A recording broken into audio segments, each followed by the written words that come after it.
গতকালকের আগের দিন আমি বাংলাদেশ বিমানে উঠলাম, বিজনেস ক্লাসের প্রথম সিটে আমার সিটটা।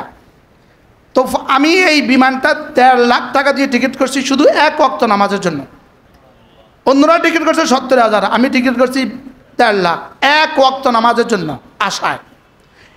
তা আমি ফজরের নামাজের আজান সময় হয়ে গেছে, আজান তো নাই, সময় হয়ে গেছে, নামাজ পড়ব। তো কোথায় পড়বো দেখি আমার সিটের সামনেই পর্দার ওই পাশে একজন মানুষ যায় নামাজ বিছিয়ে নামাজ পড়ছেন। আমি তো মনে মনে মহা খুশি, আমি বিজনেস ক্লাসের প্যাসেঞ্জার, একটু বিষয়ও আছে। তা আমি ওনাকে গিয়ে বললাম, এক্সকিউজ মি, আপনার নামাজের পরে আমি নামাজ পড়ব। উনি আমাকে বললেন হবে না, নিষিদ্ধ। আমি ব্যর্থ মনোরথ হয়ে আমার সিটে চলে আসলাম। আমার সিটে চলে আসার পরে আমি একটু ব্যথাও পাইলাম, কি করব, আমি দাঁড়িয়ে সুন্নত পড়লাম। আমার সিটকে সামনে রেখে আমি সুন্নত দাঁড়িয়ে পড়লাম। পড়তে পড়তে উনি পিছন দিয়ে চলে আসছে, আসে বলছে এক্সকিউজ মি, আপনি আসেন নামাজ পড়েন। আমি নামাজ পড়ে সালাম ফিরেতেই উনি বললেন, হুজুর আপনি কি মুশতাকুন নবী? তা আমি জি স্যার আমি মুশতাকুন নবী। বলতেছে আমি এই বিমানের পাইলট শাহরিয়ার, আমি এই বিমানের পাইলট। এবার আমাকে বললেন যে হুজুর আপনি আমার সাথে আসেন। আমাকে নিয়ে গেলেন ককপিটে। কথা নিয়ে গেলেন ককপিটে, নিয়ে গিয়ে উনি আমাকে সুন্দর মতো এবার পুরা 2 ঘন্টা লাগা বিমান চালায় কেমনে সব শিখাইলেন। কি হয়, এবার একটা একটা করে আমাকে দেখাইলেন, হুজুর এভাবে এভাবে করতে হয়, এভাবে করতে হয়, এভাবে করতে হয়, এই আমাদের কাজ খুব বললেন। পরে বললেন হুজুর প্রতিদিন 2 রাকাত নামাজ 4 নিয়তে পড়ে আমি বিমানে উঠি। আপনার বয়ান থেকে আমি শুনছি 2 রাকাত নামাজ 4 নিয়তে পড়তে হয়। আমি ওই নিয়তে সালাতুল শুকর, সালাতুল ইস্তিগফার, সালাতুল ইস্তিআযা, সালাতুল হাজাত, এই 2 রাকাত নামাজ 4 নিয়তে পড়ে বিমানে উঠি। আর আমি আল্লাহর কাছে আমাকে সফর্দ করি যে আল্লাহ এটা কোনো আমার কাজ না, এটা বিমানে উঠাবার কাজ শুধুই তোমার। উনি বলতেছেন আমি কসম খেয়ে বলছি হুজুর এটা মানুষ পারবে না, এটা শুধুই আল্লাহ তাআলা করে। শুধুই কে করে? শুধুই আল্লাহ তাআলা করে, শুধুই আল্লাহ তাআলা করে। এবার বলেন যে হুজুর যতক্ষণ বিমানে থাকি ততক্ষণ আপনার দেওয়া তসবিহগুলো আমি পড়তে থাকি। কি হয়, কি হয়? তাহলে উনি অকপটে বললেন যে এটা মানুষ পারবে না, এটা মানুষের দ্বারা কোনোভাবেই সম্ভব নয়। শেষে যখন বিমান ল্যান্ডিংয়ের সময় হলো বললেন হুজুর আপনাকে ল্যান্ডিং দেখাবো। এতক্ষণ তো কথা বললেন, একটু এদিক সেদিক তাকালেন, কাজও করছেন, কথাও বললেন, লেকিন ল্যান্ডিংয়ের এই 20 মিনিট সময় 2 জন পাইলট 1 সেকেন্ডের জন্য এদিক সেদিকের আর কোনো কি নাই, 1 সেকেন্ডের জন্য কোনো সুযোগ নাই। 2 জনের হাত চলছে অনবরত, কখনো এই বটনে, কখনো এই বটনে, কখনো এই বটনে। দুজনেই এই পরিমাণ 50 বছরের 60 বছর বয়স্ক হওয়া ছাড়া তো কি হয় না, সিনিয়র পাইলট হয় না। দুজনেই এই পর্যন্ত গরমাক্ত হয়ে গেলেন। শেষে বিমান যখন থামলেন তো উনি বললেন আলহামদুলিল্লাহ। কি হয় উনি একদা, এরপরে উনি আমার নিয়ে হাঁটলেন, হুজুর চলেন এয়ারপোর্টে হাঁটি, আপনাকে নিয়ে হাঁটি। এয়ারপোর্টে নিয়ে আমাকে একটু হাঁটলেন, সিলেট এয়ারপোর্টে আমাকে নিয়ে একটু হাঁটলেন। হাইটা পরে বারবার বলতেছেন এটা কেউ করে না হুজুর, এটা আল্লাহ তাআলা করে। কে করে বলেন? আল্লাহ তাআলা ছাড়া পৃথিবীর কোনো কারোর পক্ষে সম্ভব না। সে বলতেছে হুজুর জ্ঞান ও বিজ্ঞান এখানে অচল, আমরা শুধু শিখছি, আমাদের তো শুধু জানানো হয়েছে, কিন্তু কোন বটন কখন যে ফেল করবে এটা পৃথিবীর কেউ জানে না। কোনটা যে কখন বলবে আমি আর কাজ করি না, শেষ, আমিও শেষ, যাত্রীও শেষ, বিমানও শেষ। এবার বলুন তো করনেওয়ালা জাত কে? করনেওয়ালা জাত শুধুই আল্লাহ, শুধুই করনেওয়ালা জাত আল্লাহ, করনেওয়ালা জাত শুধুই আল্লাহ। এই কথাটাকে দিলে বসানো, এই কথাটাকে ইয়াকিন বানানো, লা ইলাহা ইল্লাল্লাহ, আল্লাহ তাআলা ছাড়া কোনো মাবুদ নাই, এটা দিলে বসানো। মেরে ভাইও এটা এভাবে বসবে না, বলতে বলতে বসবে, শুনতে শুনতে বসবে, আল্লাহ তাআলার কুদরতগুলো দেখতে দেখতে বসবে, আল্লাহ তাআলার কুদরতের কথা শুনতে শুনতে বসবে। এক তেলেই তো না, ফুয়েলেই তো না, এটা আবার এভাবে উড়ে কেমনে? আজকে 27শে সেপ্টেম্বর 2025 মাদ্রাসা ইসলামিয়া দারুল উলুম সুধন্যপুর কুমিল্লা প্রত্যেক মাসের মতো আজকের এই মাসিক ইসলাহি মজলিসে উপস্থিত হযরত উলামায়ে কেরাম, শ্রদ্ধেয় সুধী সমাজ, আমার যুবক ভাইয়েরা, পর্দার আলের মা ও বোনেরা, আল্লাহ তাআলার ফজল, আল্লাহ তাআলার করম, আল্লাহ তাআলার মেহেরবানি, যিনি দয়া করে মেহেরবানি করে আমাকে আর আপনাকে জিকিরের এই মজলিসে একত্রিত হয়ে কিছু কথা বলার, শোনার তৌফিক দান করেছেন, এই জন্য বলি আলহামদুলিল্লাহ। প্রায় 9টা থেকে, সকাল 9টা থেকে বয়ান শুরু হয়েছে জোহর পর্যন্ত, জোহর থেকে আসর, আসর থেকে মাগরিব, মাগরিব থেকে এই পর্যন্ত লম্বা সময় ধরে আমরা কথা শুনেছি। আসলে শুনতে শুনতে আপনারা ক্লান্ত হয়ে গেছেন, এই জন্য অল্প সময় আপনাদের চূড়ান্ত ক্লান্তির আগেই, অবসাদের আগেই আমরা আমাদের কথা ছেড়ে দিব। অল্প সময় আপনাদের সামনে 2-4টা কথা আরজ হবে। বিশেষ করে আমাদের সামনে মেহমান এসেছেন কুমিল্লা, বাখরাবাদ, কুমিল্লা, নোয়াখালী, ফেনী, লক্ষ্মীপুর, চাঁদপুর, এই বৃহত্তর এই অঞ্চলের গ্যাসের যিনি প্রধান, বাখরাবাদ গ্যাসের যিনি এমডি স্যার এসেছেন, তার সাথে তার সহকর্মীরা, বিভিন্ন স্তরের সব সহকর্মীরাও এসেছেন। ওনাদের সময় তো অনেক দামি সময়, অনেক ব্যস্ত সময়। আপনারা সারা বাংলাদেশ থেকে যতজন এসেছেন সকলেই আপনাদের ব্যস্ততা থেকে কিছু সময় আমাদেরকে দিয়েছেন। রব্বে কারীম আপনাদেরকে উপযুক্ত পুরস্কার দান করুক। মেরে ভাইও, জীবনের ওই অংশ শুধু আমার, ওই অংশটা আমার, যে অংশ আমি রবকে দিয়েছি, ওটাই শুধু আমার। আমার জীবনের প্রতিদিন 24 ঘন্টা সমান সমান, একদিন সমান সমান 24 ঘন্টা, 24 ঘন্টা সমান সমান 1440 মিনিট, 1440 মিনিট সমান সমান 86,400 সেকেন্ড। প্রতি সেকেন্ড সমান সমান যদি 1 কোটি বছরের জান্নাত দিয়ে দেওয়া হয়, আমার সেকেন্ডের হিসাবে জীবন একদিন শেষ হবে, লেকিন জান্নাতের হিসাব শেষ হবে না। 1 সেকেন্ড সমান সমান যদি 100 কোটি বছরের জান্নাত দেওয়া হয়, আমার জীবনের হিসাবে সেকেন্ড শেষ হবে, লেকিন আমার জান্নাত আরও বাকি থাকবে। এবার বলুন তো, মূলত আমাদের জীবনের এক একটা সেকেন্ডের দাম কত? বিজ্ঞান আলোর গতি ঠিক করেছে, বিজ্ঞান বাতাসের গতি ঠিক করেছে, বিজ্ঞান পানির গতি ঠিক করতে পারছে, বিজ্ঞান সূর্যের গতি ঠিক করতে পারছে, আহ্নিক গতির চক্রের গতি বিজ্ঞান ঠিক করেছে, বার্ষিক গতির চক্র বিজ্ঞান ঠিক করেছে, তাপমাত্রা বিজ্ঞান ঠিক করেছে। লেকিন বিজ্ঞান এই প্রশ্নে অচল, বিজ্ঞান ছোট্ট একটা বিষয়ে অচল। চোখের জ্যোতির গতি কত? বিজ্ঞান এই প্রশ্নেও অচল। চোখের জ্যোতি, এটার গতি 1 সেকেন্ডে আসমান ছুঁয়ে যায়, 1 সেকেন্ডে আসমান ছুঁয়ে যায়। আপনি শুধু চোখের এই পর্দাটা খুলবেন, সঙ্গে সঙ্গে চোখের গতি টাচ করে আসমানকে। আর আপনি আর চোখের গতি টাচের সঙ্গে সঙ্গে আপনি চোখের গতি পৃথিবীতে সেকেন্ডে কত? 1 সেকেন্ডের 1000 ভাগে কত? এটা বিজ্ঞান এখনো আবিষ্কার করতে পারে নাই। চোখের গতি 1 সেকেন্ডের 1000 ভাগ, বিদ্যুতের গতির কোটি কোটি ভাগের চেয়ে বেশি, বিদ্যুতের গতির কোটি কোটি ভাগ চেয়ে বেশি। আর চোখের গতির যতটা দ্রুততা, এর চেয়ে দ্রুত গতিতে মৃত্যু আমাদের দিকে ধেয়ে আসছে। বুঝে দেখলে বলুন তো দেখি, মৃত্যুর গতি কেমন? এই প্রশ্নে বিজ্ঞান অজ্ঞান। বলেন, এই প্রশ্নে বিজ্ঞান কি? বিজ্ঞান তো চোখের গতি জানে না। বিজ্ঞান শব্দের গতি বের করেছে, শব্দের গতি থেকে দ্রুত সম্পূর্ণ যানও বিজ্ঞান বের করে ফেলেছে, শব্দের গতি থেকে দ্রুত সম্পূর্ণ মিসাইল বিজ্ঞান বের করেছে।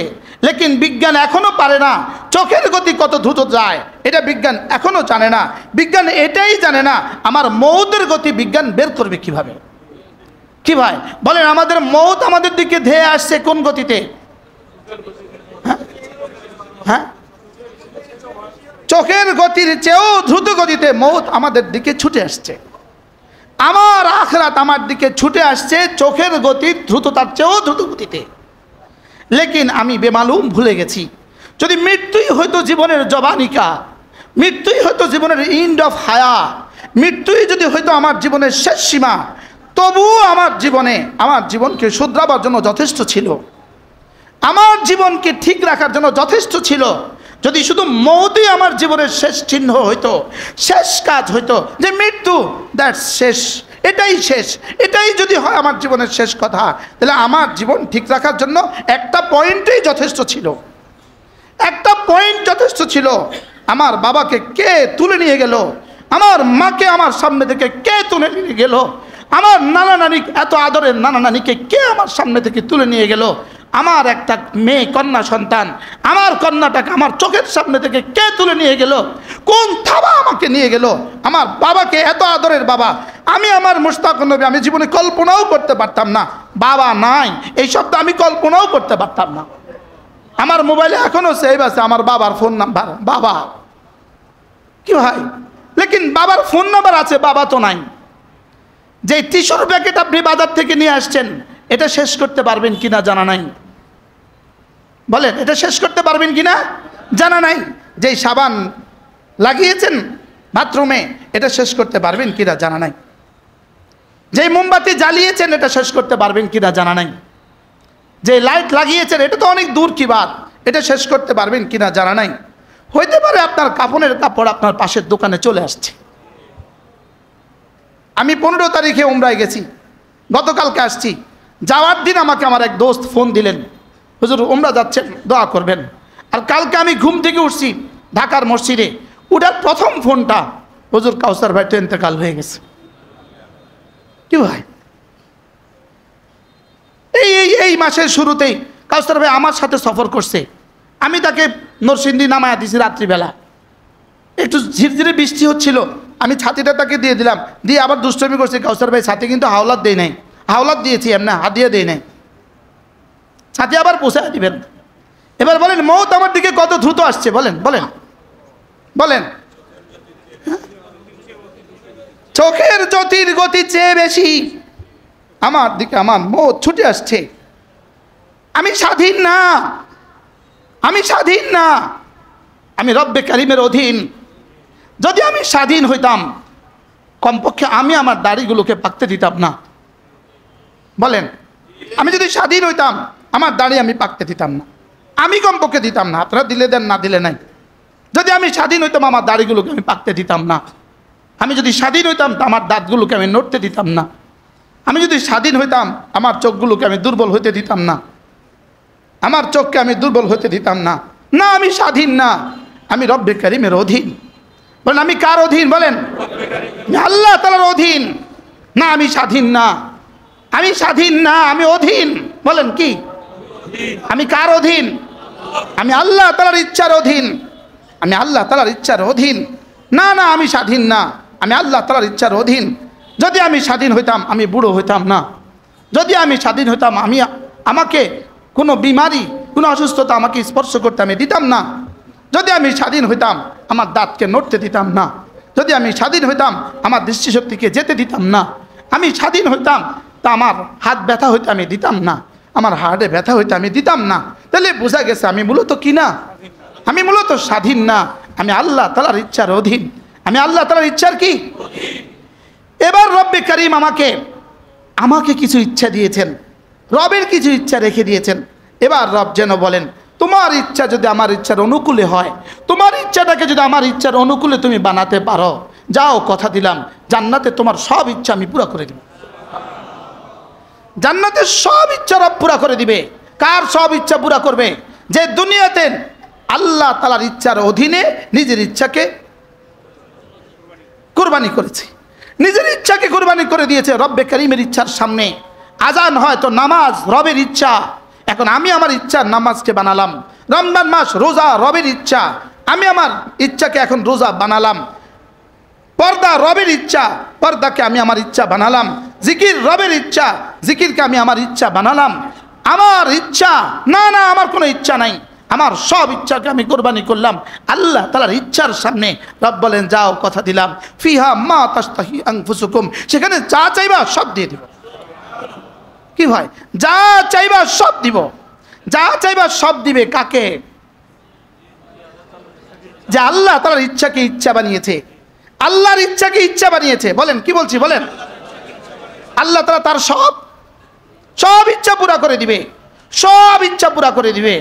না না, তোমার ইচ্ছা এক সময় শেষ হবে, ইচ্ছাও এক সময় শেষ হবে, ইচ্ছার পরিধি শেষ, ইচ্ছার পরিধিও শেষ। আরে কোন দামাগ দিয়ে ইচ্ছা করবেন, কোন দামাগ দিয়ে? এই সেল এখন নাই, এখন কিন্তু ইচ্ছাও আপনার সীমিত। এখন আমার ইচ্ছাও কি, এখন আমার ইচ্ছাও সীমিত, ইচ্ছাও কিন্তু সীমিত। ও চাহিদা অসীম লেখছে কিতাবে, বইতে, চাহিদা অসীম, কিন্তু আসলে চাহিদা অসীম না। ব্রেন যেহেতু সসীম, চাহিদাও সসীম। ব্রেন যেহেতু কি, যেন আমরা এখানে একজনেরও চাহিদা নাই আমার 200 তলা একটা বাড়ি হোক, এটা একজনেরও চাহিদা নাই। কেন? আমার ব্রেন কি সসীম, এজন্য আমার ব্রেনের ইচ্ছাও কি। আর জান্নাতে ব্রেন হবে অসীম, ইচ্ছাও হবে অসীম। আর দুনিয়াতে ব্রেন কি, ব্রেনের সেলগুলো কি সসীম, এজন্য ইচ্ছাও কি, ইচ্ছাও সসীম। এই সসীমের মধ্যে কারোরটা একটু বড়, কারোরটা একটু কি ছোট। দুনিয়া সব চাহিদা পুরো হওয়ার জায়গা না, দুনিয়া সব চাহিদা পুরো হবে না, না না, দুনিয়া সব চাহিদা পুরো হওয়ার জায়গা না। আর জান্নাত কোনো চাহিদা অপূর্ণ থাকার জায়গা না। সব চাহিদা কোথায় পুরো হবে? দুনিয়াতে এক জওয়ান, এক যুবক, সে যত জওয়ানই হোক 70 জন ইস্তেমালের সুযোগ তার নাই, যত জওয়ানই হোক 200 জন ইস্তেমালের সুযোগ তার নাই। লেকিন জান্নাতে ওই জওয়ান কমপক্ষে 70,000। আপনি বলেন তো এবার চাহিদা কেমন, আর শক্তি কেমন, আর জওয়ানি কেমন? তাহলে বোঝা গেছে দুনিয়াতে সব চাহিদা পুরা হওয়ার কিনা বলেন এটা দুনিয়া। আচ্ছা, আপনার অনেক চাহিদা আছে, আপনি মুরগির ডিম খাবেন, এবার বলুন তো কয়টা খাবেন? চাহিদা মুরগির ডিমের কয়টা? 70টা খাবার তো সুযোগ নাই। তাহলে বোঝা গেছে দুনিয়ার চাহিদা সসীম, দুনিয়ার চাহিদা কি সসীম। লেকিন জান্নাতের চাহিদা, সুবহানাল্লাহ, জান্নাতের চাহিদা কি। এবার তুমি তোমার সসীম চাহিদাকে আমি অসীম রবের চাহিদার অনুকূলে করো, অচিরেই তোমার সসীম চাহিদাকে আমি অসীম বানায়া অসীম পুরা করে দেব। কি ভাই, এবার বলুন তো দেখি জাহান্নামে কতটা চাহিদা পুরা হবে? জাহান্নামে কতটা চাহিদা পুরা হবে? একটাও না। দুনিয়াতে কতটা চাহিদা পুরা হবে? কিছু কিছু। জাহান্নামে কতটা পুরা হবে? একটাও না। এবার জান্নাতে কতটা পুরা হবে? সবটা। এবার বলুন তো দেখি আপনি আর আমি কি করব? কি ভাই, আল্লাহর চাহিদা পুরা করব। আমার সসীম জীবনে আল্লাহর চাহিদা কি সসীম না অসীম? সসীম। আল্লাহর চাহিদা কি খুব বেশি না অল্প? হ্যাঁ, আচ্ছা, আল্লাহ তাআলা যদি গাছের মতো আমাকে 24 ঘন্টা দাঁড়িয়ে থাকতে বলতেন, আমার কি হইতো? হ্যাঁ, আচ্ছা, আমাকে যদি গাভীর মতো ঝুঁকে দিয়ে দিতেন তা আমি কি করতাম? লেকিন রব আমাকে এখতিয়ার দিয়েছেন, তুমি ঝুঁকতেও পারো, তুমি দাঁড়াতেও পারো, তুমি অপুরও হইতে পারো, তুমি বসতেও পারো। আমি তোমাকে এখতিয়ার দিয়েছি, আমি তোমাকে এখতিয়ার দিয়েছি। তুমি মসজিদে যেতেও পারো, মসজিদে নাও যেতে পারো, আমি তোমাকে এখতিয়ার দিয়েছি। এতটুকু এখতিয়ার যদি আমি না দিতাম তাহলে গরু আর ছাগলের মতো তোমার জন্য জান্নাত আর জাহান্নামের ফয়সালা হতো না। তাহলে বোঝা গেছে আমাকে কিছু কি দিয়েছেন? এখতিয়ার দিয়েছেন। এবার রব বলেন ওয়া আম্মা মান খাফা মাকাম রাব্বিহি ওয়া নাহান নাফসা আনিল হাওয়া। শুধু যে আল্লাহর সামনে দাঁড়াতে ভয় পায় সেই জন্য একটা কাজ করে, নিজের নফস চাহি জিন্দিগি, মন চাহি জিন্দিগি পালন না করে, সেজন্য রব চাহি জীবন পালন করে। মন চাহি না রব চাহি? আসলে কি আপনি সব মন চাই পারেন? এমনি কি আপনি সব মন চাই পারেন? সব মন চাই এই মুহূর্তে যদি আপনি মনে করেন এখন আপনি কি বলেন এই ময়ূরের ডিম খাবেন, এই চাহিদা কি আপনার এখন পুরো হবে? হ্যাঁ, এই চাহিদা কি এখন পুরো হবে? কোনোভাবেই তো হবে না। তা হাজারো চাহিদা আমার কোনোভাবেই পুরো হয় না, হাজারো চাহিদা আমার কোনোভাবেই কি হয় না, পুরো হয় না। তাহলে আমার জীবনের সামনে আছে একটা জিনিস, রবের চাহিদা। যদি আমার সব চাহিদা এখানে পুরো হবে না, আমি এখানে রবের চাহিদাটা পুরো করে দিব, রব আমার সব চাহিদা জান্নাতে পুরো করে দেবে। এই বাণিজ্যটা কতটা সহজ? কি হয়, এটা কতটা সহজ? তা আমার রব আমার কাছে কি কি চান? 1 নাম্বার চান হৃদয়টা কাউকে দিবা না, এটা তা আমাকে রাখবা। এটার নাম হলো ঈমান। এটার নাম কি বলেন? ঈমান মানে কি বলেন? হৃদয়ে শুধু কাকে রাখবা? হৃদয়ে শুধু আমাকে রাখবা। এখানে আর কাউকে ঢুকাবা না। আর কেউ পারে এটা বলবা না, আর কেউ জানে এটা বলবা না, আর কেউ করে এটা বলবা না, আরও কেউ দেয় এটা বলবা না, আরও কেউ দেয় এটা বলবা না। আপনাদেরকে একটা ছোট্ট কারগুজারি শোনাই। গতকালকের আগের দিন আমি বাংলাদেশ বিমানে উঠলাম। বিজনেস ক্লাসের প্রথম ছিটে আমার ছিটটা। তো আমি এই বিমানটা ১.৫ লাখ টাকা দিয়ে টিকিট করছি শুধু এক ওয়াক্ত নামাজের জন্য। অন্যরা টিকিট করছে ৭০,০০০, আমি টিকিট করছি ১.৫ লাখ এক ওয়াক্ত নামাজের জন্য আশায়। তা আমি ফজরের নামাজের আজান সময় হয়ে গেছে, আজান তো নাই, সময় হয়ে গেছে, নামাজ পড়ব। তো কোথায় পড়বো দেখি আমার সিটের সামনেই পর্দার ওই পাশে একজন মানুষ যায় নামাজ বিছিয়ে নামাজ পড়ছেন। আমি তো মনে মনে মহা খুশি, আমি বিজনেস ক্লাসের প্যাসেঞ্জার, একটু বিষয়ও আছে। তা আমি ওনাকে গিয়ে বললাম, এক্সকিউজ মি, আপনার নামাজের পরে আমি নামাজ পড়ব। উনি আমাকে বললেন হবে না, নিষিদ্ধ। আমি ব্যর্থ মনোরথ হয়ে আমার ছিটে চলে আসলাম। আমার ছিটে চলে আসার পরে আমি একটু ব্যথাও পাইলাম, কি করব? আমি দাঁড়িয়ে সুন্নত পড়লাম। আমার ছিটকে সামনে রেখে আমি সুন্নত দাঁড়িয়ে পড়লাম। পড়তে পড়তে উনি পিছন দিয়ে চলে আসছে, এসে বলছে এক্সকিউজ মি, আপনি আসেন নামাজ পড়ে। আমি নামাজ পড়ে সালাম ফিরেতেই উনি বললেন, হুজুর আপনি কি মুশতাকুন নবী? তা আমি জি স্যার আমি মুশতাকুন নবী। বলতেছে আমি এই বিমানের পাইলট শাহরিয়ার, আমি এই বিমানের পাইলট। এবার আমাকে বললেন যে হুজুর আপনি আমার সাথে আসেন। আমাকে নিয়ে গেলেন ককপিটে।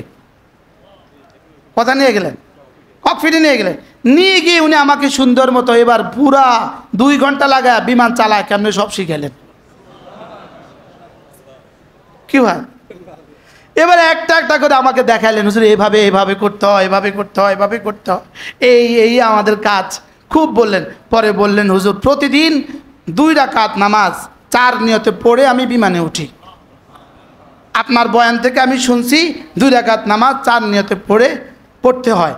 আমি ওই নিয়তে সালাতুল শুকর, সালাতুল ইস্তিগফার, সালাতুল ইস্তিআযা, সালাতুল হাজাত, এই 2 রাকাত নামাজ 4 নিয়তে পড়ে বিমানে উঠি। আর আমি আল্লাহর কাছে আমাকে সফর্দ করি যে আল্লাহ এটা কোনো আমার কাজ না, এটা বিমানে উঠাবার কাজ শুধুই তোমার। উনি বলতেছেন আমি কসম খেয়ে বলছি হুজুর এটা মানুষ পারবে না, এটা শুধুই আল্লাহ তাআলা করে। শুধুই কে করে? শুধুই আল্লাহ তাআলা করে, শুধুই আল্লাহ তাআলা করে। এবার বলেন যে যতক্ষণ বিমানে থাকি ততক্ষণ আপনার দেওয়া তসবিহগুলো আমি পড়তে থাকি। কি হয়? কি হয়? তাহলে উনি অকপটে বললেন যে এটা মানুষ পারবে না, এটা মানুষের দ্বারা কোনোভাবেই সম্ভব নয়। শেষে যখন বিমান ল্যান্ডিংয়ের সময় হলো বললেন হুজুর আপনাকে ল্যান্ডিং দেখাবো। এতক্ষণ তো কথা বললেন, একটু এদিক সেদিক তাকালেন, কাজও করছেন, কথাও বললেন, লেকিন ল্যান্ডিংয়ের এই 20 মিনিট সময় 2 জন পাইলট 1 সেকেন্ডের জন্য এদিক সেদিকের আর কোনো কি নাই, 1 সেকেন্ডের জন্য কোনো সুযোগ নাই। 2 জনের হাত চলছে অনবরত, কখনো এই বটনে, কখনো এই বটনে, কখনো এই বটনে। দুজনেই এই পরিমাণ 50 বছরের 60 বছর বয়স্ক হওয়া ছাড়া তো কি হয় না, সিনিয়র পাইলট হয় না। দুজনেই এই পর্যন্ত গরমাক্ত হয়ে গেলেন। শেষে বিমান যখন থামলেন তো উনি বললেন আলহামদুলিল্লাহ। কি ভাই? উনি একদা এরপরে উনি আমার নিয়ে হাঁটলেন, হুজুর চলেন এয়ারপোর্টে হাঁটি, আপনাকে নিয়ে হাঁটি। এয়ারপোর্টে নিয়ে আমাকে একটু হাঁটলেন, সিলেট এয়ারপোর্টে আমাকে নিয়ে একটু হাঁটলেন। হাইটা পরে বারবার বলতেছেন এটা কেউ করে না হুজুর, এটা আল্লাহ তাআলা করে। কে করে বলেন? আল্লাহ তাআলা ছাড়া পৃথিবীর কোনো কারোর পক্ষে সম্ভব না। সে বলতেছে হুজুর জ্ঞান ও বিজ্ঞান এখানে অচল, আমরা শুধু শিখছি, আমাদের তো শুধু জানানো হয়েছে, কিন্তু কোন বটন কখন যে ফেল করবে এটা পৃথিবীর কেউ জানে না। কোনটা যে কখন বলবে আমি আর কাজ করি না, শেষ, আমিও শেষ, যাত্রীও শেষ, বিমানও শেষ। এবার বলুন তো করনেওয়ালা জাত কে? করনেওয়ালা জাত শুধুই আল্লাহ, শুধুই করনেওয়ালা জাত আল্লাহ, করনেওয়ালা জাত শুধুই আল্লাহ। এই কথাটাকে দিলে বসানো, এই কথাটাকে ইয়াকিন বানানো, লা ইলাহা ইল্লাল্লাহ, আল্লাহ তাআলা ছাড়া কোনো মাবুদ নাই, এটা দিলে বসানো। মেরে ভাইও, এটা এভাবে বসবে না, বলতে বলতে বসবে, শুনতে শুনতে বসবে, আল্লাহ তাআলার কুদরতগুলো দেখতে দেখতে বসবে, আল্লাহ তাআলার কুদরতের কথা শুনতে শুনতে বসবে। এক তেলেই তো না, ফুয়েলেই তো না, এটা আবার এভাবে উড়ে কেমনে? কি হয়, কয়টা বটনই তো না। বলতেছে হুজুর একটু দেখাই আপনাকে, ডানে কিভাবে যায়, ছম করে ডান। হুজুর একটু বামে কিভাবে যায়, আবার একটু ঘুরে দিয়েছে, ভম করে বামে, ওখানে আবার রেখা লাগানো আছে, আমাকে এই রেখায় চলতে হবে, আমাকে এই রেখায় চলতে হবে, ডানে বামে আমি যেতে পারবো না, আবার ফিরে নিয়ে আসে। তো একটা বটনের মধ্যে এত ক্ষমতা রব দিয়ে দিয়েছেন, সুবহানাল্লাহ বলেন। যে রব এখানে এটা করতে পারছেন, এবার বলুন তো দেখি, ওই রব কি আমাকে দ্বিতীয়বার উঠাতে পারবে না? হ্যাঁ, পারবে না? রব বলেন কালামহিন ওয়াহিদান, হ্যাঁ, কালামহিন ওয়াহিদাতিন, চোখের পলক, তোমার একটা চোখের পলক পরিমাণ সময়ের কমে আমি পুরো পৃথিবীর মানুষগুলোকে আবার উঠাতে পারবো, আবার উঠাতে পারবো। আর আল্লাহ তাআলা বলেন তোমাদের 800 কোটি মানুষকে উঠানো আর একজনকে উঠানো আমার জন্য সমান, আমার জন্য কি? এবার বলুন তো দেখি, আমার রবকে চিনা দরকার না দরকার না? হ্যাঁ, আমি ভুলে গেলাম কেন আমার রবকে? শুধু ভুলি নাই, ভুলে যাওয়াও ভুলে গেছি, ভুলি নাই ভুলে যাওয়াও ভুলে গেছি। কেন? স্ত্রীর পেটে বাচ্চা, একটু কল্পনা তো করেন, আমার স্ত্রীর পেটে বাচ্চা, আপনি কল্পনা তো করেন, এ বাচ্চা কে ওখানে বড় করছে? হ্যাঁ, গত পরশু সৌদি আরবে এক বাচ্চা দেখলাম আমি, সুন্দর কাকে বলে কি প্রকার, তার বাবা আমার কোলে দিয়ে বলল হুজুর দোয়া করেন, একটু অসুবিধা, এই 2টা আঙ্গুল তার জোড়া, এই 3টা জোড়া এভাবে, এই 3টা এভাবে। এখন বলেন এটা কেটে দিল না কেন? রব বলেন না না, এটা তোমার এখতিয়ারে না, এটা আমার এখতিয়ার। কি হয়? আচ্ছা 3টা আঙ্গুলের জোড়া, এবার বলুন তো তার জীবনের অবস্থা কি? সুস্থ না অসুস্থ? তার জীবনের কার্যক্রম কি হবে? তো শুধু এগুলোকে ব্যবধান যে আমার আর আপনার করে দিয়েছে, বলেন কতটা এহসান রবের, বলেন। গত 1 মাস আমার এই আঙ্গুলটা ভাঁজ হইতো না, এটা ভাঁজ হইতো না, আমি কাউকে বলি নাই, বললে তারা হাঙ্গামা করে আমার হার্ট স্পেশালিস্টের কাছে নিয়ে যাবে, নিয়ে গিয়ে বলবে শুয়ে থাও, বয়ান বন্ধ। তারা আছে এক চক্করে, আমার বন্ধুরা এরা আছে এক চক্করে, কিছু কইলেই হার্ট। এর লেগে আমি কাউকে বলি নাই, আমি চলতেছি, কিন্তু আমার আঙ্গুল তো বাঁকা হয় না। এখন আঙ্গুল এটা বাঁকা না হলে সমস্যা কেমন? হ্যাঁ, আপনাদের যে বাঁকা হয়, এবার নেয়ামত কেমন? কি হয়? শেষে বাধ্য হয়ে আমার বন্ধু শহীদ ভাইকে বললাম, শহীদ ভাই এটা তো বাঁকা হয় না, কি করব? শহীদ ভাই ডাক্তার আছে, ভাস্কুলার সার্জনের কাছে আমাকে নিয়ে গেল। ভাস্কুলার সার্জন আমাকে বলল এটা হার্টের কোনো সমস্যা না, এটা রগের সমস্যা, কোনো অসুবিধা নেই। এখানে একটা লোকাল দিয়া, এখানে একটা ইঞ্জেকশন মেরে দিয়েছে, আলহামদুলিল্লাহ হাত সোজা হয়ে গেছে। কি ভাই? এবার বলুন তো দেখি রব্বে কারিমের ইহসান আমার উপরে কত, বলেন, এক একজন বলেন। কি হয়? হ্যাঁ, কি পরিমাণ রবের ইহসান আমার উপরে। হ্যাঁ, আচ্ছা বিমানবন্দরে এই আঙ্গুলটা রেখে দিলেন, এই আঙ্গুলটা এটা রেখে দেওয়ার সঙ্গে সঙ্গে পাসপোর্ট কেমনে আসলো? এই আঙ্গুলটা রেখে দেওয়ার সঙ্গে সঙ্গে স্ক্রিনে আপনার পাসপোর্ট কেমনে আসলো? আচ্ছা বলেন তো তার স্ক্রিনের মধ্যে, তার মোবাইলে কতটা পাসপোর্ট আছে মোট? যদি বাংলাদেশের 600 কোটি মানুষের 600 কোটি পাসপোর্ট থাকে, 6 কোটি মানুষের 6 কোটি পাসপোর্ট থাকে, তো 6 কোটি পাসপোর্ট তার কম্পিউটারে আছে না নাই? আচ্ছা এটা দেওয়ার সঙ্গে সঙ্গে আপনারটাই বাইট করলো কেমনে? হ্যাঁ, এটা কি সসীম জ্ঞান না অসীম জ্ঞান? সসীম জ্ঞান। এটা বিজ্ঞানের সসীম আবিষ্কার না অসীম আবিষ্কার? এই আঙ্গুল দিছেনার চেহারা কেমনে আসলো? এই আঙ্গুল দিছেনার পাসপোর্টে আব্বার নাম কেমনে আসলো? যদি এই আঙ্গুল দেওয়ার দ্বারা আপনার আব্বার নাম, আপনার আম্মার নাম, আপনার বিবির নাম, আপনার কালার, আপনার জীবনের সব আসতে পারে, এবার বলেন রব্বে কারীম আপনার জীবনের সব আমলনামা আনতে পারবে না পারবে না? বলেন। কি দিয়ে আনছে? আচ্ছা জমিন বিক্রয়ের সময় কোন আঙ্গুলের চাপ দিতে হয় বলেন তো? কোন হাতের? বাম হাতের বৃদ্ধাঙ্গুল দিয়ে কি দিতে হয়? আচ্ছা, টিপসইটা ডান হাতের দেয় না, বাম হাতের দেয় কেন? আমি হয়রান। অ্যাডভোকেট সাহেব ডান হাতে দেয় না বাম হাতে দেয়? দুনিয়া হলো বাম হাতের বিষয়। দুনিয়া কোন বিষয় বলেন? দুনিয়াটা বাম, এটা বামের বিষয়, এটা বাম হাতের বিষয়। কি ভাই, হায় রে, এত টাকার জায়গা এই বাম হাতের টিপ দিয়া আরেকজনের কাছে গেছে গেছে না গেছে না? তো এটার মধ্যে কি? এটার মধ্যে কি? এই জন্য রব নিজেই বলেন, ওহ সূরা কিয়ামা পড়েন তো, লা উকসিমু বিয়াউমিল কিয়ামা ওয়ালা উকসিমু বিন নাফসিল লাওয়ামা আয়াহসাবু আন লান নাজমা ইযামা। তুমি কি ভেবেছো তোমার কবরের হাড্ডিগুলো আমি আবার জমা করতে পারবো না? তুমি কি ভেবেছো তোমার হাড্ডিগুলো আমি জমা করতে পারবো না? রব বলেন, কি মনে করেছো তোমার আঙ্গুলের ফিঙ্গারপ্রিন্ট তোমাকে আবার ফেরত দিব? তোমার আঙ্গুলটা নয়, শুধু আঙ্গুলের রেখাগুলো আবার তোমাকে আবার তোমারটাই ফেরত দিব। কারটা ফেরত দিবে বলেন? নাকি আপনারটা আমার লাগায় দিব? হ্যাঁ, আমারটাই আমাকে আবার ফেরত দিবে। রব বলেন, কি ভেবেছো তুমি আমি সব পারি? তুমি মনে করেছো আমি তোমাকে কিভাবে বানাবো? তো রব বলেন, আচ্ছা প্রথমবার বানানো সহজ না দ্বিতীয়বার বানানো সহজ?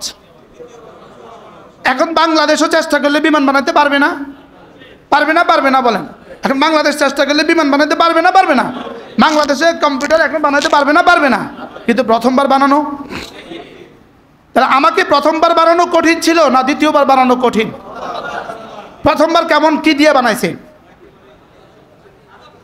এক ফোঁটা।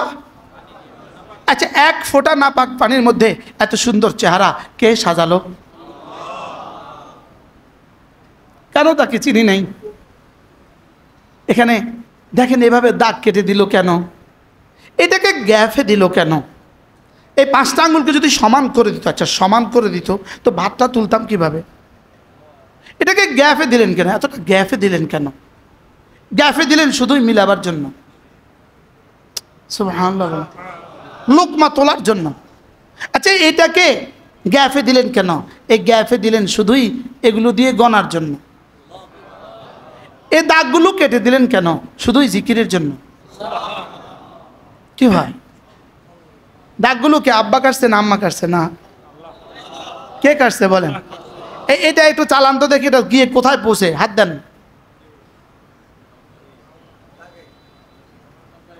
দাগে কোথায় গিয়ে পৌঁছে? এটা সরাসরি দাগে গিয়ে পৌঁছে। কি ভাই, এত সুন্দর করে দাগ কেটে দিলেন কিভাবে? কি ভাই, জিহ্বা একটা গোশতের টুকরা, এটার মধ্যে কোনো হাড্ডি নাই, জিহ্বার মধ্যে কোনো চর্বি নেই। সুবহানাল্লাহ বলে, জিহ্বার মধ্যে কোনো কি হয় না?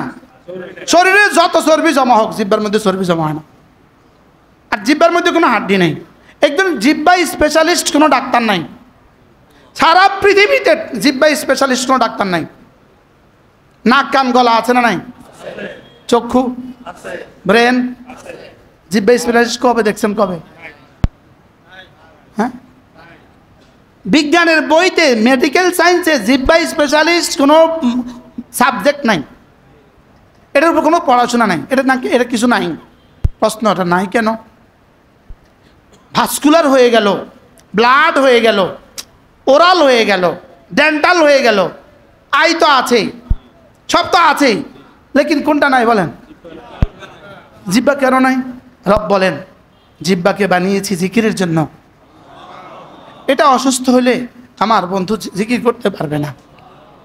এই জন্য অসুস্থতাকে বলেছেন আমার বন্ধু জিহ্বাকে স্পর্শ করবা না, আর জিহ্বাকে বলেছেন তুমি কখনো ব্যথা হয়েও না। আমরা কথা বলছি জিহ্বা দিয়ে, লেকিন ব্যথা হয় গলা।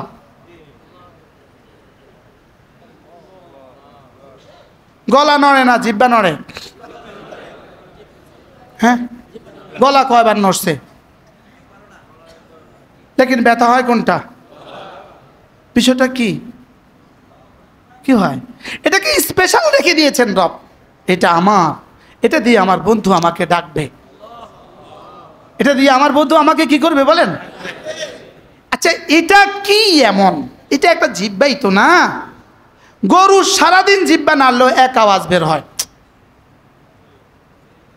ছাগলে সারাদিন জিহ্বা নাড়লে শুধু ইংরেজি মে বের হয়, শুধু মে মাস পারে গো ছাগলে, মে মে, শুধু মে পারে, ইংরেজি পারে মে।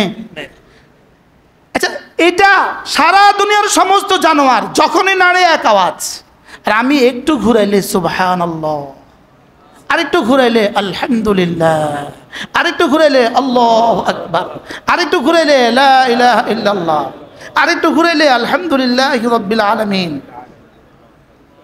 কি এটা কেন দিলেন রব? এটা এভাবে কেন বানিয়ে দিলেন? এটা এভাবে বানিয়েছেন শুধুই বন্ধু তুমি আমার জিকির করবা, বলেন তুমি আমাকে ডাকবা, তুমি আমাকে ডাকবা। মজার বিষয় হলো কোটিবার ডাকলেও জিহ্বা কখনো বলে না আমি আর পারবো না। হার্টে জবাব দেয় আর পারি না, ব্রেনেও জবাব দেয় আর পারি না, লেকিন জিহ্বা কখনো জবাব দেয় না। কারো দিয়েছে জীবনে কখনো জিহ্বা? এখানে যারা আছেন আপনারা কি জীবনে কখনো জিহ্বা ডাক্তার দেখিয়েছেন? কি হয়? খুব কম সংখ্যক, শাহজানাদের একটু বিচি বুচি হয় ভিটামিনের অভাবে। তাহলে আমার জিহ্বা আমাকে দিলেন কেন বলেন? হ্যাঁ, বিজ্ঞান বলে জিহ্বার 3 কাজ। বিজ্ঞান বলে জিহ্বার 3 কাজ। 1 নম্বরে জিহ্বার কাজ হলো জিহ্বার নেড়ে চেড়ে খাবার ভিতরে দেয়। প্রশ্ন, ভূমিষ্ঠ হওয়ার পরে বাচ্চার সর্বপ্রথম কোন অঙ্গ নড়ে? জিহ্বা। সুবহানাল্লাহ বলে। কোনটা নড়ে? সে মায়ের পেট থেকে জমিনে আসার সঙ্গে সঙ্গে এভাবে সে খাবার তালাশ করে, আমাকে খানা দাও। সুবহানাল্লাহ বলেন। তাহলে জিহ্বার প্রথম কাজ কি বলেন? এবার এই 1 ফোঁটা দুধ মায়ের স্তন থেকে নিয়ে ওর জিহ্বা দিয়ে দিছেন, এই বাচ্চাটা সুন্দর করে জিহ্বাটা নাইরা ওটাকে ভিতর দিয়ে দিছে। খালাকা কুল্লা শাই ফাহাদা, সব আমি বানিয়েছি, বানিয়ে আমি যা লাগে সব শিখিয়ে দিয়েছি। কি ভাই? তাহলে জিহ্বার 1 নম্বর কাজ কি বলেন? নেড়ে চেড়ে খাবার ভিতরে দেয়া। জিহ্বার 2 নম্বর কাজ, জিহ্বার 2 নম্বর কাজ হলো স্বাদ আস্বাদন করা। এই জন্য বাচ্চা কিন্তু স্বাদ আস্বাদন বুঝে না। বাচ্চার মুখে প্রথম তিতা দিলে কিন্তু চোখ ব্যাংসাবে না। একদম 1 দিনের বাচ্চা তিতা দিয়ে দেন, মুখ ব্যাংসা না, ও মুখ ব্যাংসাতে এখনো পারে না, ও এটাকেই নেড়ে ছেড়ে ভিতর দিয়ে দিবে। করলার ফোঁটা একটা, করলার রস একটা 1 ফোঁটা দিয়ে দেন, এটাকেও ভিতরে দিয়ে দিবে। মধু ওর কাছে যা, করলাও তার কাছে তা। এবার 3 মাস পরে এবার করলা দেন, মুখ ভাঙসাইছে। এবার সে বুঝছে না এটা তিতা। তাহলে জিহ্বার 2 নম্বর কাজ কি বলেন? স্বাদ বোঝা। জিহ্বার 3 নম্বর কাজ হলো কথা বলা। সুবহানাল্লাহ বলা। জিহ্বার 3 নম্বর কাজ কি? কথা বলা। এই 3টা কে দিছেন? একটা জিহ্বাতে রব্বে কারীম 3000 প্রকারের স্বাদ আস্বাদনের যোগ্যতা দিয়েছেন। কি ভাই? সারা পৃথিবীতে যত খাবার আছে, সারা পৃথিবীতে যত খাদ্য আছে, সমস্ত খাদ্যের উৎস হলো 4টা। উৎস কটা? 4টা। এর বাইরে সারা পৃথিবীতে কোনো খাবার নাই। আপনি সিঙ্গাপুর এয়ারপোর্টে আপনি খাইতে গেছেন, 3000 পদের খানার রাখা আছে, কিছুই নাম জানেন না, কত হাজার পদ আছে। হংকংয়ে গেলেন, হাজার হাজার খানার প্রকার আছে, লেকিন বানাইছে সব 4টা দিয়া। কটা দিয়া? একটা হলো হায়ওয়ানাত, প্রাণী থেকে আহরিত, আর হলো নাবাতাত, গাছ থেকে আহরিত, আর এটা হলো লাবান, দুধ থেকে আহরিত, আর এটা হলো পানি, পানি থেকে আহরিত। এই 4টার বাইরে পৃথিবীর কোনো খানা নাই। আপনি থাকলে একটা বলেন না, আপনাদের জানা থাকলে একটা বলেন যে বুঝে আরো খানা আছে। কটা আছে খানা? কি কি? গাছ, প্রাণী, পানি, দুধ। দেখছেন আর কি 70 পদের খানা, লেকিন এটা 70 পদ নয়, আসলে কিন্তু হয় গাছ, না হয় পানি, না হয় দুধ, না হয় কি? আচ্ছা আপনি বলেন তো, যে মিষ্টির দোকানে যে 70 পদের মিষ্টি আছে, সব মিষ্টি কি দিয়ে বানাইছে? দুধ চিনি পানি ময়দা, দুধ চিনি পানি ময়দা। নাম, এটার নাম বালুসা, এটার নাম চিনিসা, এটার নাম বালিশ, যা দিছে দিছে, লেকিন উৎস কয়টা? দেখেন, একটু খেয়াল করেন, মায়ের পেটে উৎস ছিল একটা, শুধু মায়ের রক্ত। বলেন বিকল্প ছিল কিছু? মায়ের পেট থেকে আসার পরে উৎস শুধু দুধ, মায়ের স্তনের দুধ। মায়ের দুই স্তনের দুধের মধ্যে আলাদা আলাদা গুণ আছে। কি আছে? আলাদা আলাদা গুণ আছে। এই জন্য এই স্তনে দুধ পান করাবার পরে মা নিজেই আবার এই স্তন দিয়ে দেয়। দেয় না? দেয় না? বলেন। এটার মধ্যে আলাদা আলাদা গুণ আছে। আর আলাদা আলাদা কি আছে বলেন? আলাদা আলাদা গুণ আছে। এক স্তনের দুধ যখন শুকিয়ে আসে, সঙ্গে সঙ্গে রবে এই স্তনটা ভরে দেয়, এটাকে সঙ্গে সঙ্গে ভরে দেয়। এটা পান করে শেষ হয়ে আসছে, এবার সঙ্গে সঙ্গে এটা ভরে দিচ্ছে। আবার মার অনুভূতি আছে, এটা কিন্তু পুড়ে গেছে। সুবহানাল্লাহ বলে কি হয়? তাহলে মায়ের পেট থেকে, মায়ের পেটে খাবার উৎস কি ছিল? রক্ত। মায়ের পেট থেকে আসার পরে খাবার উৎস কি? দুধ। এবার যখন একটুখানি, আচ্ছা মায়ের পেট থেকে আসার সময় সমস্ত অঙ্গ প্রত্যঙ্গগুলো নিয়ে আসলাম, শুধু একটা নিয়ে আসি নাই, এটা হলো দাঁত। বলেন কি নিয়ে আসি নাই? দাঁত কেন নিয়ে আসি নাই? যদি দাঁত হইতো মায়ের স্তন কেটে যেত। এই জন্য রব কি দেন নাই? মায়ের স্তনে, মায়ের স্তনকে হেফাজত করার জন্য কি দেন নাই? দাঁত দেন নাই। এবার বাচ্চা ধীরে ধীরে খাওয়া শিখবে। এবার খাওয়া হবে চারটা। কয়টা? কি কি? দুধ, পানি, প্রাণী। এই চারটার মধ্যে, এই চারটা ছাড়া পৃথিবীর কোনো খানা নাই। আর এই চারটার মধ্যে যা যা আছে মায়ের স্তনের দুধের মধ্যে আল্লাহ সবটা একসাথে রেখে দিয়েছে। কি ভাই? কে ইনি? কে? যালিকা বিআন্নাল্লাহ লা ইলাহা ইল্লা হু, এটা শুধুই আল্লাহ, তিনি ছাড়া আর কেউ নেই। আচ্ছা এবার চারটা দিয়ে শুরু হয়ে গেল জীবন। কয়টা দিয়ে শুরু হয়ে গেল? 10 বছর বয়স কয়টা? 20 বছর বয়স কয়টা? 40 বছর বয়স কয়টা? হইতে হইতে 80 বছর হয়ে গেছে। ধীরে ধীরে চারটা সীমিত হয়ে আসছে। যেমন আমি ব্যক্তিগতভাবে, ডাক্তারের এখন সম্পূর্ণভাবে গোশত নিষিদ্ধ, ও সীমিত হয়ে আসছে। আরও আছে না গোশত নিষিদ্ধ? আছে না? সীমিত। ডিম নিষিদ্ধ, সীমিত হয়ে আসছে। দুধ নিষিদ্ধ, সীমিত হয়ে আসছে। এটা এটা এটা এটা নিষিদ্ধ, কি হয়ে আসছে? সীমিত হয়ে আসছে। এবার বলুন তো দেখি, এবার 80 বছর 90 বছর, এবার কি বলে? মালটার জুস ছাড়া আর কিছু খাওয়ানো যাবে না। বলেনি? বলে না? বলে না? বলে না? মুরগির চোপ ছাড়া আর কিছু খাওয়ানো যাবে না। বলে না? বলে না? তাহলে বোঝা গেছে আমি কি মুখতার? মুখতার মানে স্বাধীন। আমি কি স্বাধীন না আল্লাহ তাআলার ইচ্ছার অধীন? আল্লাহর ইচ্ছার কি? আল্লাহর ইচ্ছার অধীন। এবার ইন্তেকাল হয়ে গেল, মৃত্যু হয়ে গেল, কবরে আর কোনো খাবারের প্রয়োজন নাই। বলেন, কবরে আর কোনো খাবারের কি নাই? প্রয়োজন নাই। এবার হাসরে আর কোনো খাবারের কি নাই? প্রয়োজন নাই। ব্যাস শেষ, কবর শেষ, হাসর শেষ। এবার ঢুকে গেলেন জান্নাতে। এবার রব খানা শুরু করবেন, খানা খাওয়ানো শুরু করবেন। এবার প্রশ্ন, এবার খাবারের উৎস কি? প্রশ্ন এবার খাবারের কি? বলুন তো দেখি, দুনিয়াতে খাবারের উৎস কি? কি কি? দুধ, আরে প্রাণী, গাছ, দুধ, পানি। এবার জান্নাতে প্রশ্ন, হুজুর জান্নাতে দুধ কি দিয়ে পালবে? কি দিয়ে পালবে? কি খাবো জান্নাতে? প্রশ্ন, উত্তর হলো জান্নাতে খাবারের উৎস দুধ, পানি, ডিম, মুরগি, গাছ না। জান্নাতে খাবারের উৎস বান্দার এরাদা। সুবহানাল্লাহ বলেন। বান্দারে জান্নাতে খাবার উৎস কি? বান্দার এরাদা। মানে বান্দার এরাদা মানে জান্নাতে কি খাবা? যা চাইবা তা। গাছ না, মুরগি না, গরু না। কি খাইবা?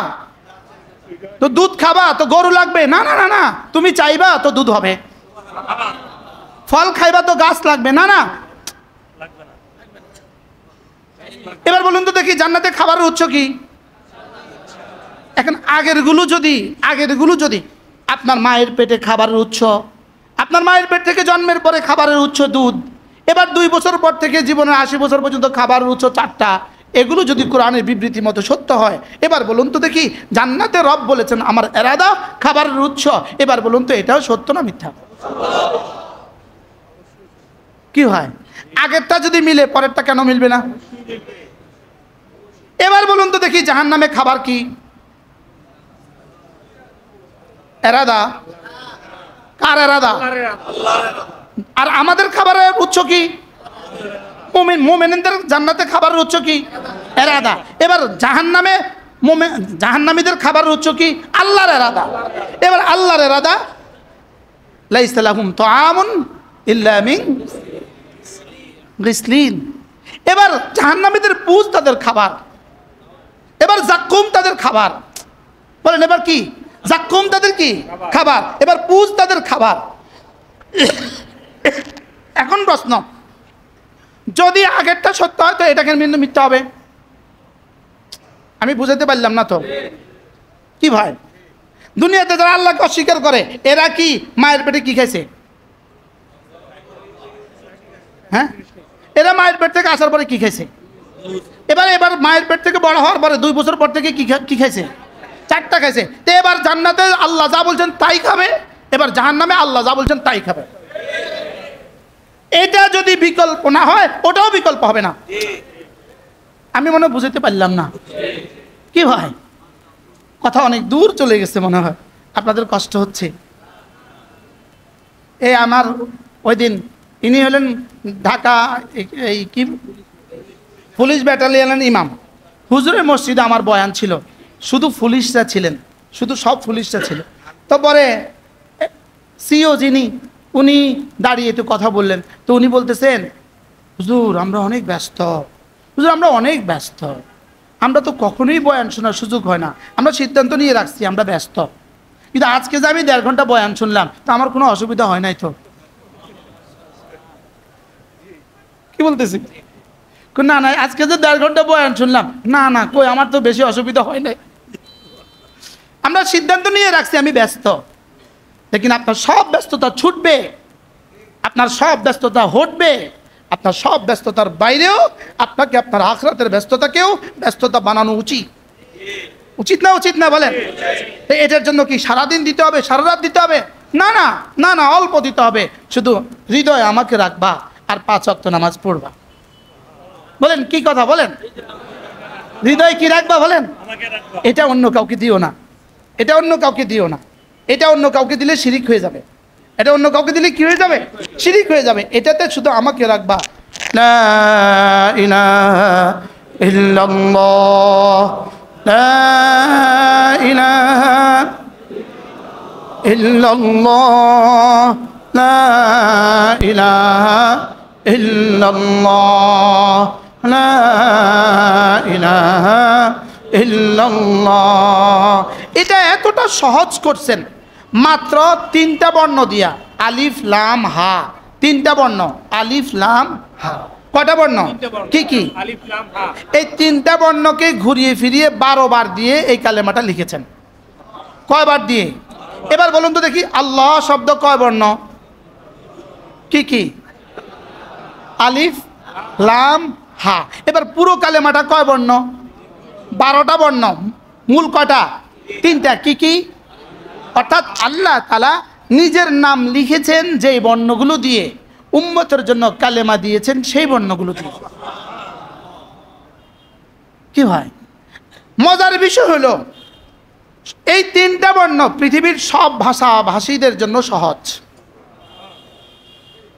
যেমন আইন বাংলাদেশিরা পারি না, কফ বাংলাদেশিরা পারি না, সদ, যেহেতু এই বর্ণগুলোর প্রতিবর্ণ বাংলা ভাষায় নাই, যার ফলে এগুলো আমাদের বলতে কি হয়, আমরা কাক তো পারি লেকিন কুল বলতে কষ্ট পাই। আইন পারি না, যেহেতু আমাদের বাংলা ভাষায় কি নাই, আইন নাই। যেমন আমেরিকাওয়ালাদের ভাষায় দ নাই, দ। ওদের এবিসিডির মধ্যে দ আছে, ABCD EFGH IJK LMN কি নাই, দ নাই। এই জন্য দর প্রতিশব্দ কি? ডি। এই জন্য কালেমার মধ্যে ডি নাই, দ নাই, দাল নাই। সুবহানাল্লাহ বলেন। কালেমার মধ্যে কি নাই বলেন? কেন নাই? ওই বেচারা পারবে না। আইন নাই কেন? কঠিন কঠিন, পারবে না। এই জন্য রব্বে কারীম নিজের নাম লিখতেও এমন কোনো বর্ণ দেন নাই যেটা পৃথিবীর কেউ পারবে না, কোনো না কোনো অংশে পারবে না, এই জন্য এমন শব্দ দেন নাই। আর কোনো না কোনো অংশে পারবে না এমন বর্ণ দিয়ে কালেমা লেখেন নাই।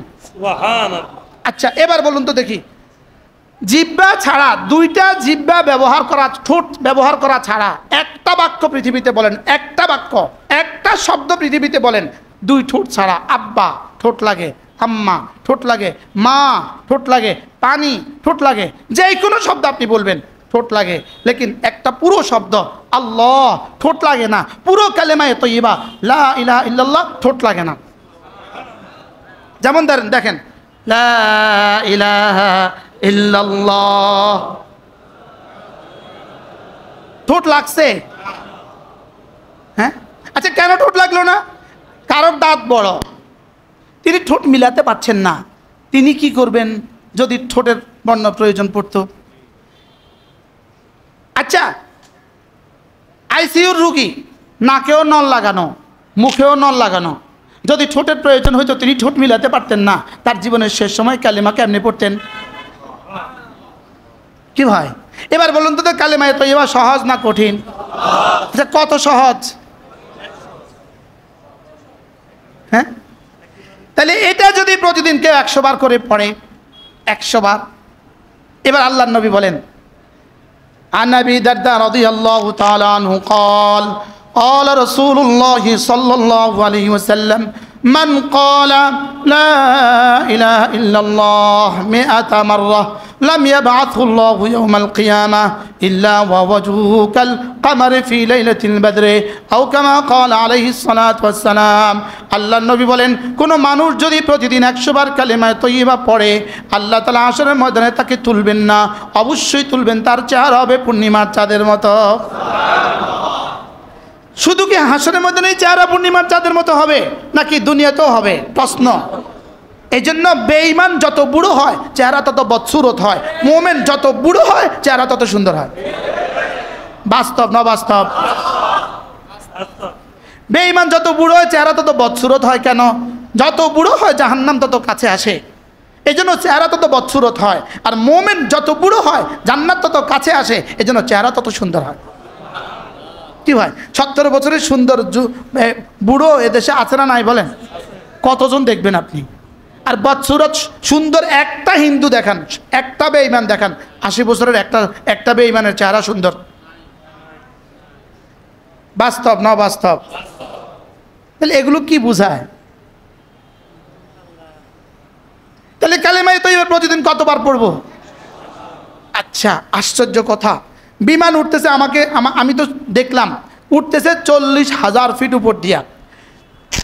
যেই দেশে বিমান ঢুকে সঙ্গে সঙ্গে ওই দেশের রাডার থেকে কথা বলে, যতক্ষণ বিমান চলে ততক্ষণ নিচ থেকে কথা আসতেছে। নিচ থেকে কি আসতেছে? ওরা তাকে শুধু ইনফরমেশন করতেছে, এটা এটা এটা এটা ইংরেজিতে বলতেই থাকে।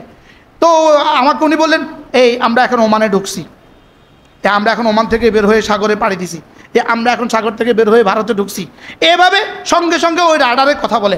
আচ্ছা এই রাডারটা যদি 40,000 ফিট উপরে কথা শুনাইতে পারে, আমার জিহ্বা আর সাজিম কি শুনাইতে পারবে না কেন? কি হয়, ওটা কি কোন তারে শোনায়?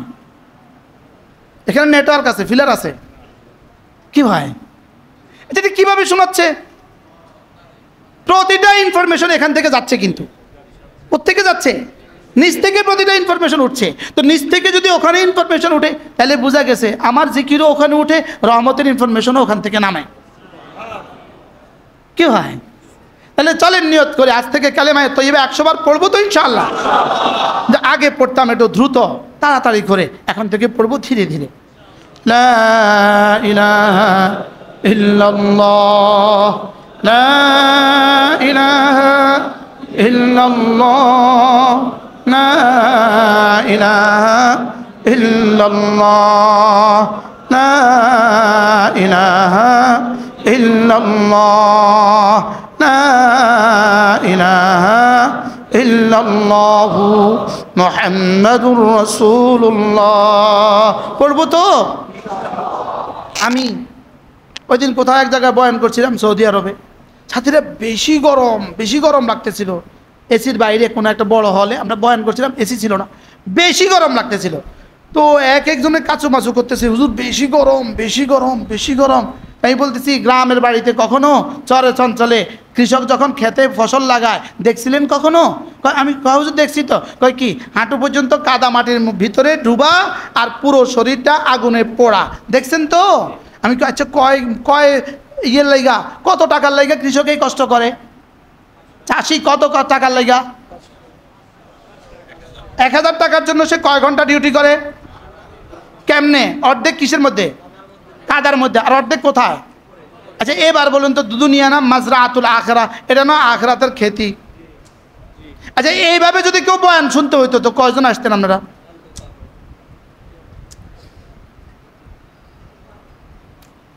আচ্ছা এই কষ্টটা ছাড়া কি পৃথিবীর কারো মুখে লোকমা উঠবে? কৃষকের এই কষ্ট ছাড়া কি পৃথিবীর কারো মুখে লোকমা উঠবে? কৃষক কি পরিমাণ কষ্ট করছে? হ্যাঁ, মেঘ, বৃষ্টি, সূর্য, খরা, তাপ, কেন? আমাদের মুখে কি তোলার জন্য বলেন? তাকে এই কষ্টের যোগ্যতা রব এই জন্যই দিয়েছেন, সেই কষ্টটা না করলে দুনিয়ার মানুষ লোকমা পাবে না। এবার বলুন তো দেখি, আখিরাতের জন্য আমি জীবনে কি কষ্ট করছি? বুঝাতে পারলাম না তো। হ্যাঁ, আচ্ছা ওস হিসাবে এএসপি হওয়ার জন্য ট্রেনিংটা কেমন করে? এএসপি হিসাবে এসপি হওয়ার জন্য ট্রেনিংটা কেমন করে? আচ্ছা এসপি ডিআইজি হওয়ার জন্য ট্রেনিংটা কেমন করে? কয় ঘন্টা ট্রেনিং করে মোট? স্যার কয় ঘন্টা ট্রেনিং করে? 2-1 ঘন্টা না 2-4 মাস? 6 মাস। এবার বলুন তো দেখি, আমি আমার জীবনে আমার জান্নাতকে সাজাবার জন্য কয় ঘন্টা করছি? কিছু করার প্রয়োজন আছে না নাই? এটা কবে থেকে করবেন? মৌতের আগে না মৌতের পরে? তো মাসে একটা বার জোহর থেকে আসর, অথবা আসর থেকে মাগরিব, অথবা মাগরিব থেকে এশা, একটু সময় দেওয়া যাবে না ইনশাআল্লাহ? সুযোগ থাকলে সপ্তাহে একদিন বৃহস্পতিবার মার্কাজ মসজিদে যাবেন, বলেন না ইনশাআল্লাহ? যে শহরে বাস করেন, এখানে বাংলাদেশের প্রায় সব শহরের মানুষ আছেন, মার্কাজ মসজিদে, এটা আমাদের এখানকার সবক, এটা একটা সবক যে তাবলীগের মার্কাজ মসজিদে মাগরিব থেকে এশা আমি 1 ঘন্টা বয়ান শুনবো আমার আখিরাতকে ঠিক করার জন্য, বলেন ইনশাআল্লাহ? এরপরে যদি সুযোগ হয় মাঝে মাঝে সুধন্যপুর, মাঝে মাঝে আমাদের বটগ্রাম, আপনাদের পাশে বটগ্রাম আছে না? আপনাদের এই তো এলাকা না? বটগ্রামে আমাদের বটগ্রামের হুজুর বয়ান করেন মাসে 1 বার। মাঝে মাঝে সুযোগ থাকলে যাত্রাবাড়ি, সুযোগ থাকলে ঢালকানগর, যার কাছে যেখানে সুযোগ হয় মাঝে মাঝে একটু সময় দেওয়া দরকার। দরকার না? আজকের এই সময়টা আপনাদের কাছে কেমন হলো? কি হয়? তাহলে চলেন নিয়ত করি ইনশাআল্লাহ, যদি সুযোগ থাকে কিছু না কিছু সময় মাঝে মাঝে লাগাবো ইনশাআল্লাহ। প্রতিদিন 4টা কাজ নিশ্চিত করতে হবে, নিশ্চিত। আমি যদি মুসলমান হই, আমি 4টা কাজ নিশ্চিত করতে হবে। 1 নম্বরে ইমানের সাথে থাকা, 2 নম্বরে 5 ওয়াক্ত নামাজ নিশ্চিত করা, 3 নম্বরে কিছু না কিছু তেলাওয়াত, 4 নম্বরে কিছু না কিছু জিকির, আর 5 নম্বরে গুনাহ থেকে মুক্ত থাকা। কয়টা বলেন? 1 নম্বরে কি? ইমানের সাথে থাকা। 2 নম্বরে কি? নামাজ। 3 নম্বরে কি? কিছু না কিছু তেলাওয়াত। আপনি কিছুই পারেন না, আপনি তো সূরা ইখলাস পারেন।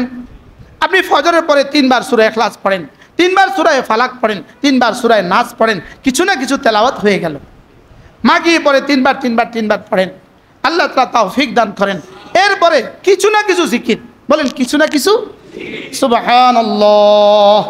5 ওয়াক্ত নামাজের পরে 33 বার আলহামদুলিল্লাহ, 33 বার আল্লাহু আকবার, 34 বার। পড়বো কিভাবে? 1 নিঃশ্বাসে 1 বার। আগে পড়তাম 1 নিঃশ্বাসে 17 বার। স্যার আগে আমরা এমনি পড়তাম, আমি সুবহানাল্লাহ সুবহানাল্লাহ সুবহানাল্লাহ সুবহানাল্লাহ সুবহানাল্লাহ সুবহানাল্লাহ সুবহানাল্লাহ এমনি পড়তাম না? হ্যাঁ, আচ্ছা পৃথিবীর সব বাক্য 1 নিঃশ্বাসে 1 বার বলতে হয়, শুধু সুবহানাল্লাহ 1 নিঃশ্বাসে 17 বার বলতে হয়। হ্যাঁ, আচ্ছা কেউ যদি আপনার সাথে 1 নিঃশ্বাসে 3 বাক্য বলে, আপনি কি বলবেন? মাথা ঠিক আছে না? আচ্ছা তুমি কেমন আছো, তুমি কোথায় যাবা, তোমার নাম কি? মোবাইলে একসাথে বললেন, ওই বেটা কি বলবে, দাড়ি কমা নাই, পাগল বলবে কি বলবে না বলেন? এখন আমি যে এক নিঃশ্বাসে 17 বার সুবহানাল্লাহ লাগাই দিলাম, এভাবে পড়লাম সুবহানাল্লাহ সুবহানাল্লাহ সুবহানাল্লাহ সুবহানাল্লাহ সুবহানাল্লাহ সুবহানাল্লাহ সুবহানাল্লাহ সুবহানাল্লাহ, যেন আমি আল্লাহকে বললাম আল্লাহ আমার টাইম নাই, এভাবে পড়ছি, নিলে নেন না নিলে নাই। কি হয়, এভাবে পড়বো না ধীরে ধীরে পড়বো? সুবহানাল্লাহ সুবহানাল্লাহ সুবহানাল্লাহ সুবহানাল্লাহ সুবহানাল্লাহ সুবহানাল্লাহ আলহামদুলিল্লাহ আলহামদুলিল্লাহ আলহামদুলিল্লাহ আলহামদুলিল্লাহ আলহামদুলিল্লাহ আল্লাহু আকবার আল্লাহু আকবার আল্লাহু আকবার আল্লাহু আকবার আল্লাহু আকবার আল্লাহু আকবার আল্লাহু আকবার লা তাসবিহাতুন ওয়াহিদাতুন খায়রুম মিন জিবালিদ দুনিয়া। ইবনে আবি দুনিয়া তিনি বলেন, ইবনু আবি দুনিয়া তিনি বলেন, একবার সুবহানাল্লাহ সারা পৃথিবী সমস্ত পাহাড়ের চেয়েও ভারী। খায়রুম মিন জিবালিদ দুনিয়া। কি হয়, তো সেটাকে আমি এভাবে যেন তেনভাবে পড়বো না, সুন্দর করে পড়বো ইনশাআল্লাহ। ঘুমাবার সময় 33 33 34 বার, 5 ওয়াক্ত নামাজের পরে 33 33 34 বার, এভাবে হবে 500 বার। ঘুমাবার সময় 33 33 34 বার, এভাবে হবে 600 বার। মুখে বলবো 600 বার, মিজানে উঠে যাবে 6000 বার। $6000 যদি কারোর প্রতিদিন বেতন হয়, তার জীবন কেমন? 6000 দিনার যদি প্রতিদিন বেতন হয়, জীবন কেমন? তাহলে এবার 6000 তাসবিহ যদি প্রতিদিন জমা হয়, তো জীবন কেমন? পড়বো তো ইনশাআল্লাহ। তাহলে 4টা কাজ পাইলাম। 1 নম্বরে ঈমান, 2 নম্বরে নামাজ, 3 নম্বরের প্রতিদিন কিছু না কিছু কি তিলাওয়াত, 4 নম্বরের প্রতিদিন কিছু না কিছু কি জিকির, আর 5 নম্বরে হলো আমি আমার জীবনকে গুনাহ থেকে বাঁচাবো। আমি আমার জীবনকে গুনাহ থেকে বাঁচাবো। এই 5টা যদি হয়ে যায়, তো রব্বে কারীম বলেন, যাও কথা দিলাম তোমার দুনিয়া সুন্দর, আখিরাত সুন্দর। কি হয়, ফালানুহইয়ান্নাহু হায়াতান তাইয়্যিবা, দুনিয়া সুন্দর, আখিরাত সুন্দর। আল্লাহ আমাদেরকে তৌফিক দান করেন।